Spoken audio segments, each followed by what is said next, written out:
Dans le carnet de santé, on va parler des super papas. Ce sont ceux qui veulent faire comme les super mamans, enfin comme les mamans tout court. Il y a des ateliers pour ça et ça commence par le changement de couche.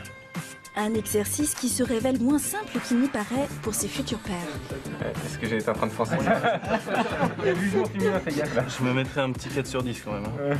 C'est pas terrible. C'est vrai que j'ai jamais effectué ce geste-là. C'est vrai que ça a un côté un peu formateur et puis ça désinhibe un peu la peur de l'arrivée et tout ça. Alors ça, c'est un faux bébé, ce qui veut dire que quand on ouvre la couche, ils ne pouvaient pas pipi dessus. Oui. Ça, ils vont apprendre en direct. Voilà, ça me rappelle des souvenirs humides. Exactement. Être père, c'est aussi communiquer avec son enfant.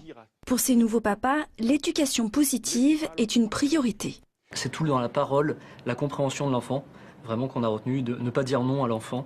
Ça ne sert à rien de parler avec la négation, d'être dans la négation avec l'enfant, de tout transformer en jeu, voilà, d'être dans le relationnel avec lui, d'essayer de comprendre ce qu'il peut ressentir. Ça, c'est hyper important, quoi que vous fassiez, même s'il dort, je lui dis ce que je fais. C'est hyper important de communiquer avec lui. Les pères, au jour d'aujourd'hui, sont très intéressés par cette première partie, ce premier module qui parle de la parentalité positive, de l'éducation bienveillante, parce que ils savent qu'ils doivent s'inscrire dans cet état d'esprit.